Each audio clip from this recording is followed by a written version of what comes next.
I'm very excited about this one because we are going 15 hours into the future across the pond to the lovely singer, songwriter, dancer, and actress, probably the most talented person we've ever had on the show, the lovely Kelli Brogan. How are you, Kelli?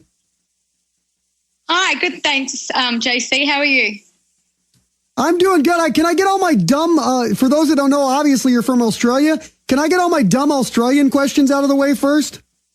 Most definitely. Go ahead. Yeah, he's got a list of them. What season? We were arguing about this. What season is it there? It's winter, and trust me, today it's really cold. See, I told you, JC. It's the exact opposite from the northern hemisphere. Okay, well, I should know. That's science, but still, it's like I'm trying to figure it out. So if it's winter there, does it snow in Australia, or does it just get like a little cold? No, in some parts of Australia, we get a lot of snow. The closer we are to the mountains, the closer, naturally, the more snow we have. I've only ever experienced in my hometown snow twice. But, it's definitely is snowing somewhere today because I think it's 6 degrees Celsius here at the moment. So it's pretty cold. See, you're going to make me find a converter and figure out what that is. So I'm going to say 6 degrees Celsius is probably, I'm going to guess, Cereal, that it's probably 25 degrees Fahrenheit. That's what I'm going to say. I'm going out on a limb. 25, here. You're betting Celsius. I can't spell. Celsius. Sorry, continue the conversation. I'll come up with an answer in a second. Okay, you come up with an answer. It's 42 degrees in Australia. Oh, wow. Okay, so I was off a little bit. So where are you located in Australia? I'm in Melbourne. Is that obviously that's one of the more populated places, right? Yeah, it is actually. Melbourne's been voted the last few years as one of the most livable cities in the world. So it's pretty populated. Do you feel that way? Do you like Melbourne? Is it kicking for you? Yeah, I must admit, I do. I enjoy living in Melbourne. I'm not directly right in the heart of the CBD, but yeah, I do. I love Melbourne. It's really friendly. There's plenty of music things happening, and we always have lots of sporting events and all that sort of stuff. So it's a really great place to be. Actually, I really enjoy it. So, another dumb question: is it true that the toilet goes the other way? The toilet water? I don't know. I don't know what way your toilet. I don't actually watch the toilet water all that often, but so I'm not really sure which way the toilet water is your way for mine. I'm trying to think now. I think it's counterclockwise. No. Okay. I'm not sure. I might have to get back to you on that one. I'm not really sure. Well, I know. I think it goes clockwise, and I always heard in Australia it goes counterclockwise. The toilet water. That's what I always heard. Anyway, all right, let's get to the important stuff. I was reading about it. You've done a ton of stuff. When did you start singing and all that? When did you start dancing and singing? Okay. I think I've sung pretty much my entire life in some form or other. As a little child, I did a lot of theatrical sort of stuff. So I was doing theatrical dance and singing and things like that. And then as I got a bit older, my brother decided to take up ballroom dancing. So I decided as a challenge to start that. And he was very shy, so I danced with him. So a lot of my life then was involved in that because it was competitive. I was training 6 days a week. So my singing side of things just took a little bit of a backside, put on the back burner. And then so I just mainly sang at friends' weddings and, functions for friends and things like that. I didn't do a lot of stuff outside of that.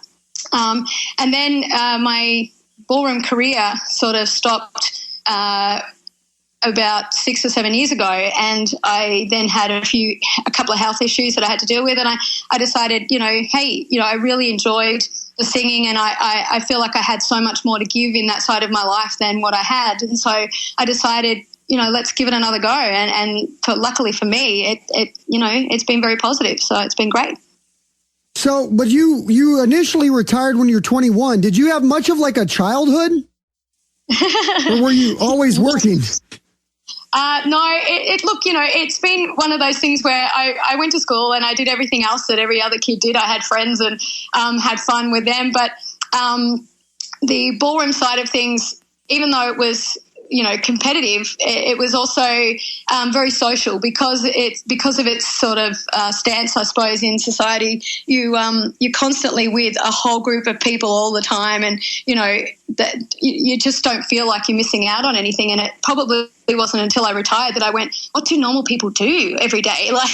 So it was that was sort of strange, but at the same time that was my reality. So it didn't make any difference to me. It was just who I was and who I hung around with. So did you find out when you were retired between 21 to when you got back into the business, did you realize that most of what normal people do is drink and gossip and talk about the news? Yeah, well, I must admit, ballroom dancers do that too. There's plenty of after parties, after competitions. But as a non-drinker, I find it quite interesting to listen to conversations when people have had a lot to drink. So from my friends, they often use me to find out what's actually going on the night before. But no, look, it is funny because, I was always working full time as well, in between competing and traveling overseas and things like that for my dancing. And so, when it did stop, it was like, I've just got so much time on my hands at first. What do I do with all that time? And so, then it gave me a chance to go out with just friends for coffee and do the things that I hadn't had the opportunity to do. And then now that I've got back into my singing and things like that and still doing a bit of dancing and things here and there, I've definitely used up some of that extra time that I had on my hands, but at the same time, I'm still, I'm blessed to be able to do all that stuff that I get to do. So, but let's be honest, regular life is pretty damn boring, right? So it's way more fun to do what you're doing now. Yeah, no, I do enjoy it. I must admit, it's been fantastic. It's been a really good experience, and I just hope that the experience continues. So do you know the actor, what's his name, Cyril? Who's the guy from Taken, Cyril? The Liam old Neeson? Guy. Yeah, okay, so you know Liam Neeson, you know who that is, right? Yeah, definitely. So he had his wife like 5 years ago or whatever, she was skiing and she fell down and bumped her head, and then 3 days later she passed away. And I've always thought about how scary, your brain is like scary because at any moment some crazy stuff can happen. And then it's like, what the hell happened to and you had a brain aneurysm. Like, how does that, it was just happened out of the blue? It's like the scariest sounding thing. It was actually quite, unfortunately in our family, we have a history of aneurysm, in my grandmother's side of the family. And so after she passed away with a massive aneurysm, we were all sort of told to be tested for it. And we sort of went, what we don't know won't matter. But in actual fact, it kind of does.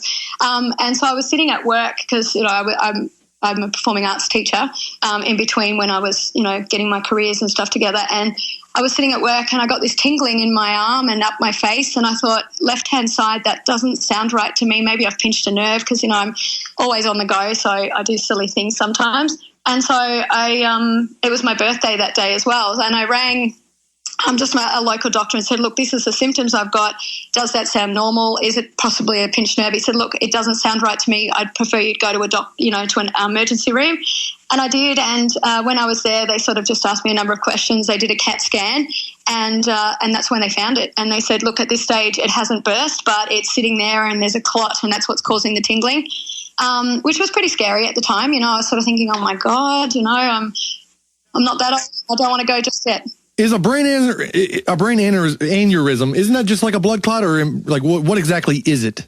It's basically like a blood blister on the side of a vein. So imagine, you get a blood blister on your finger or something, and it's the skin's moved out and the blood's filled in there. And it's so imagine a vein or an artery, and mine it was on the main carotid artery to the brain, and so it was sitting there, and the vein was weak. So every time the blood had hit the side of the vein, it was making the vein bow out a little bit, creating like a blood blister. It was pulsing. Yeah, in a sense, and so it made it wider in one section and put like a little bubble on the side of the vein, and if that bubble bursts, well, naturally all the blood then rushes out of that area. Yeah, so for me it was not going to be a good outcome if that happened, and so but luckily though that brain aneurysm didn't burst. they fixed up with aspirin and things my actual symptoms for that day, which, you know, could have ended up being a full-blown stroke.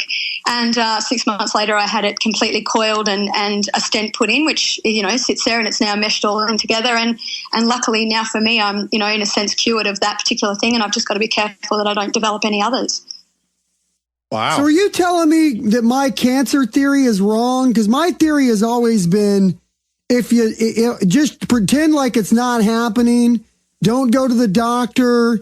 Like, I'm just so scared that if I ever go, they're going to tell me I have 8 forms of cancer. So I feel like if I don't know it's happening, it's not happening. Are you telling me that's a bad way to live my life? Possibly. My brother tends to do that, and I get annoyed with him for that reason. But he said, I eat well. And I'm like, well, that's great, but that doesn't necessarily mean it's not going to happen. So, I would recommend maybe you don't think quite that way anymore. Yeah. Well, I'll tell you about my health, Kelly, because this is everything you need to know about my health. The other night, it was like a Wednesday at like midnight, and my late night snack was a scotch, a beef stick, and a Butterfinger. That was what I had at like 12:30 at night, right before I went to bed. Wow. Okay. Okay. Fair enough. If you're doing enough exercise to burn some of that off, it might be okay. Other than that, I'm not sure that's going to continue to go down well. Oh, I don't think it's, you know, I'm 32, and I've had heartburn 3 times now in my life, and all 3 times have happened in the past year. And I go, maybe I'm getting like that old saying in a movie, I'm getting too old for this shit. Maybe I'm getting too old for that shit, Kelly. I think I'm on a bad road right now. It certainly sounds like it might be a possibility.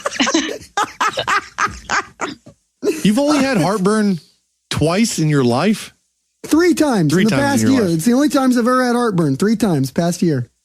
And it's probably due to a poor diet. But take some Can you Tums, imagine if I worked drink out? some milk, go about your business. All right, so let me see what else. I made some notes here.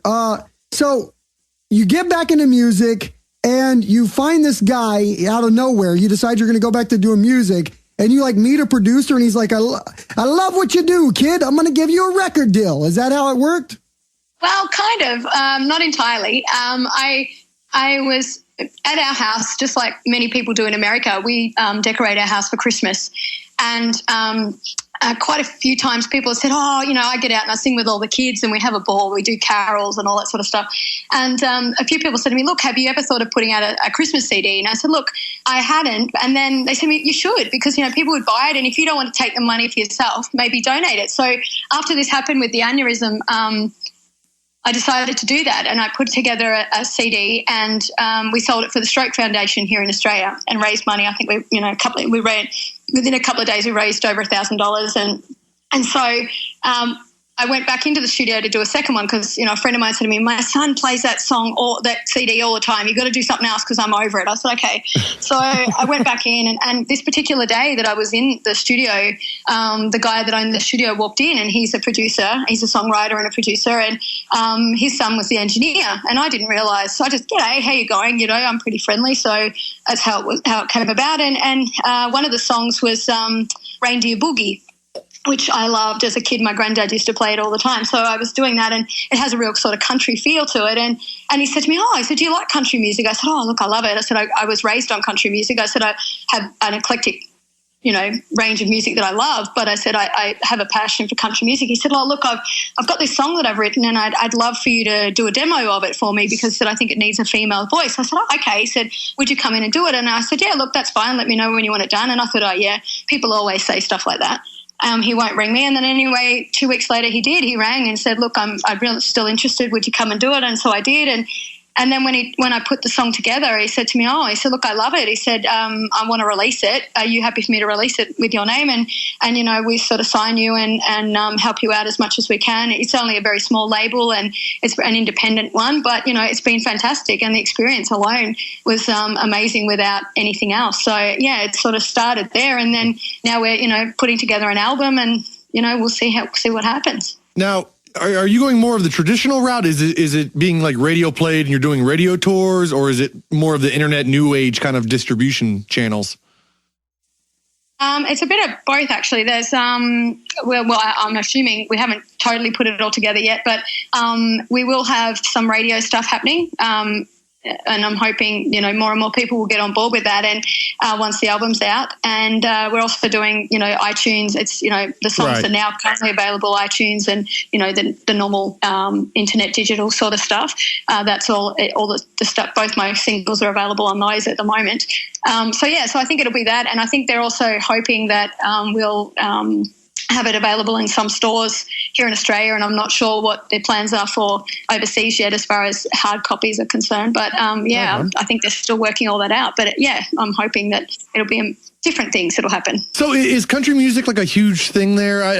It's hard for me to find music outside of like the States. Every now and then I find European bands that I get into. But like in Australia, like does it just mirror kind of the States styles? Like I assume like punk was big in the 80s and stuff, and that pop punk and new metal in the late 90s and early 2000s.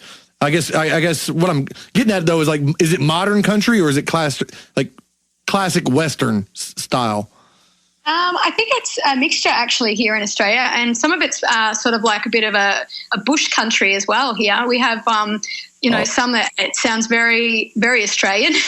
And then there's others that are very similar to the US, which is, I think myself, I love Australian country, but I'm infatuated with American country music, and and I've grown up with the likes of Patsy Cline and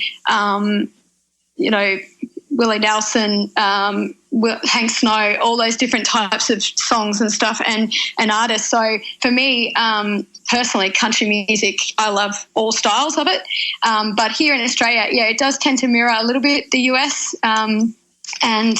But again, it does have our own sort of flavour as well in some parts of Australia. I mean, Keith Urban's probably one of the people that, he's very much an Aussie, but at the same time, he's gone down a very American-sounding country music, I think, and very modern sort of sound. So most people here don't realize that he's Australian.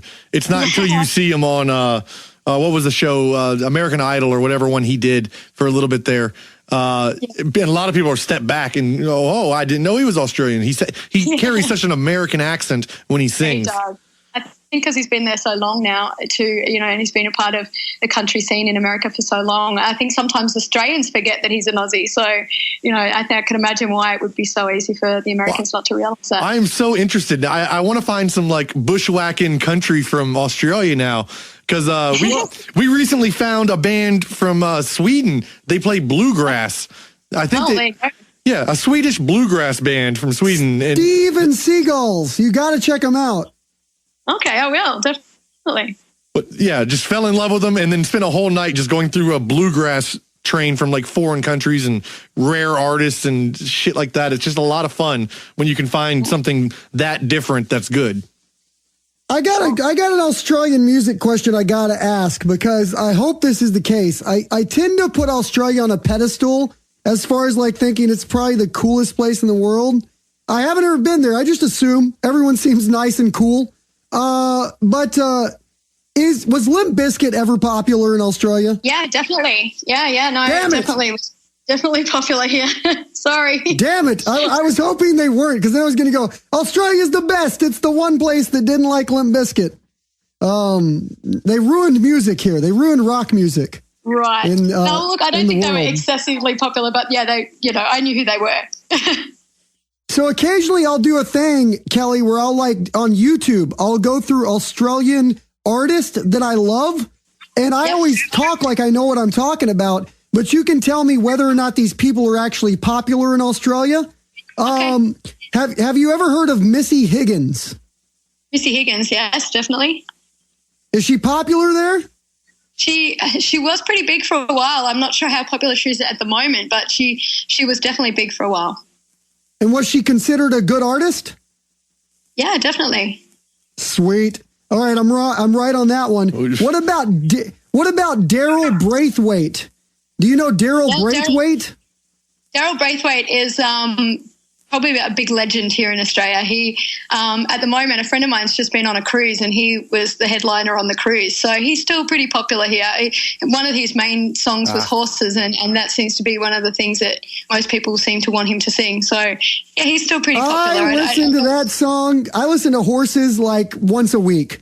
I just jam out the Horses.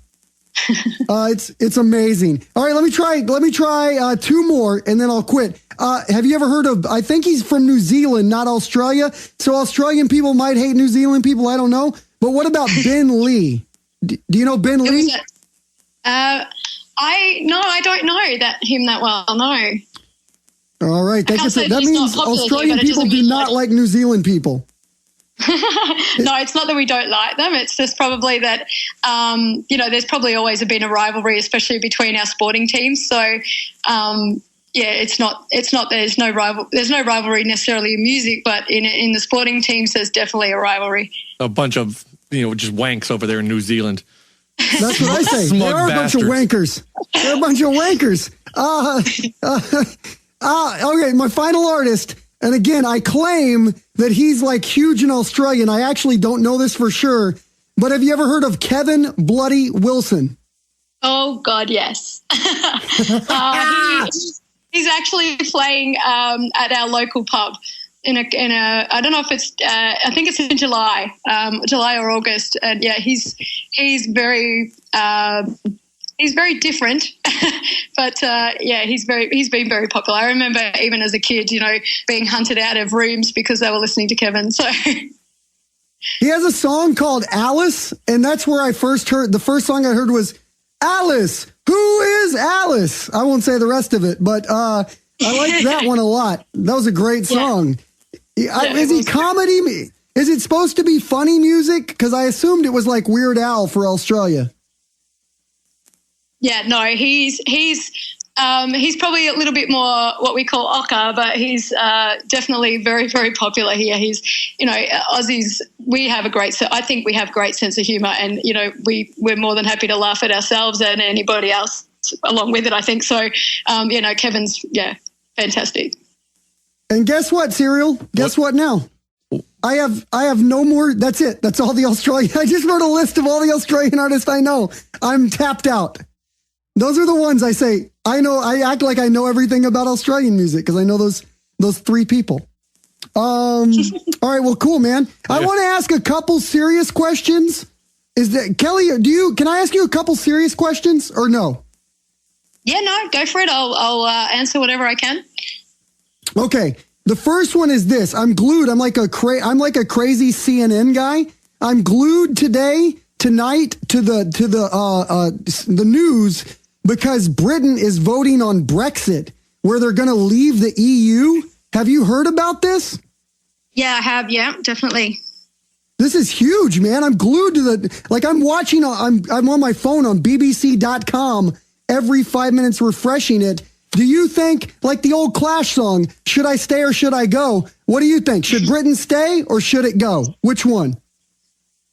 I think it's really hard actually because, we've seen them without being part of it and we've seen them with them. And I think really economy wise, I think it could be dangerous. But it's possible it's quite possible, Kelly, that the world economy tanks tonight. It's very possible that if they vote against it.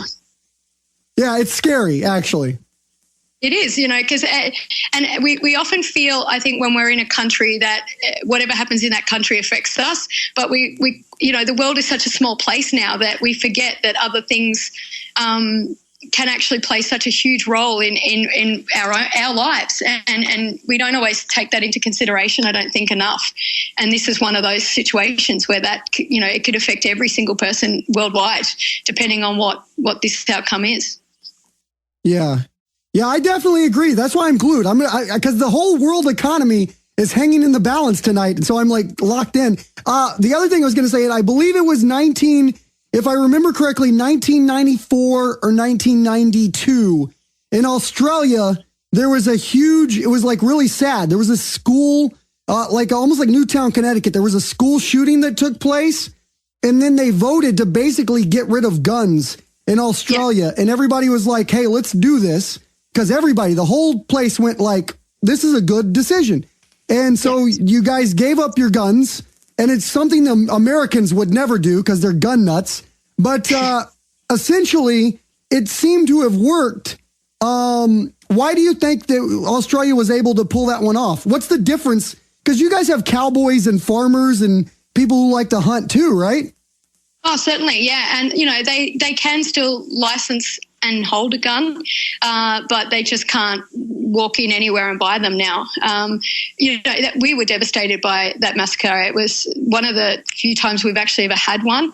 And the fact that so many, different people were affected because it was at a tourist destination in Tassie, and Tassie is such a small, quiet sort of place in comparison to the rest of Australia. And so when we seen that happened, I think people were just devastated and thought, we can't allow any more of our kids or anybody else to be, a part of this type of situation. And so I think everybody felt really strongly, not necessarily everybody, but the majority of people felt strong enough to say, look, we need a referendum and let's get this, under control. And we've been lucky enough that at this stage, we've not really had anything like that happen again. Well, we've had the terrorist attack in Sydney recently, but, I think that's kind of a different situation to a mass attack by someone for, the reasons that we had in Port Arthur. So I think it was a really great decision on behalf of our government in order to do that. And for us, it worked. I mean, I don't think we necessarily held our right to bear arms as probably as much as what Americans do. I think, that's more of their culture than what we had. But at the same time, I think, we all sort of looked at it and went, no, we're not prepared to put up with this. And luckily everybody was, on side, and it has happened at this stage. It has helped that we haven't had anything like that happen again, luckily. I don't know. I don't know what it's going to take. I don't believe that the U.S. needs to get rid of their guns. I'm a happy gun owner. But again, something has to change because it's just becoming so prominent now. It's every day. It's like a soccer game happening. You just hear about it, and it's not right. Something needs to shift and move around. I know when, here in Australia, when we hear of a massacre or shooting in America, we still cringe even now to think that that's something that can go ahead, because, America's still seen as one of the biggest, powerhouses of the world. I'm sure I still look at it that way. And I think to myself, I understand that, people have the right to bear arms if they wish to, but I think it's hard to then find out how do you control it in a way that those that do bear them use them for what they feel is protection of themselves or for hunting or whatever, rather than for, I suppose, as they say, for the use of good instead of evil, and it is a very difficult situation for anybody to be a part of. Yeah, I totally appreciate you sharing everything about it. I was just interested in that perspective because what I thought was cool culturally is, if I remember the story correctly, essentially there was like a gun buyback program, and everybody in Australia was like, yeah, we don't want these guns. We don't want shootings to happen anymore. We'll give our guns up. And that would never happen here. So I think it's kind of interesting to see the cultural difference between Australia and the United States in that regard. So I appreciate you sharing that. All right, well, we should promote the hell out of Kelly's stuff. Do you have anything else, Cyril? I'm good.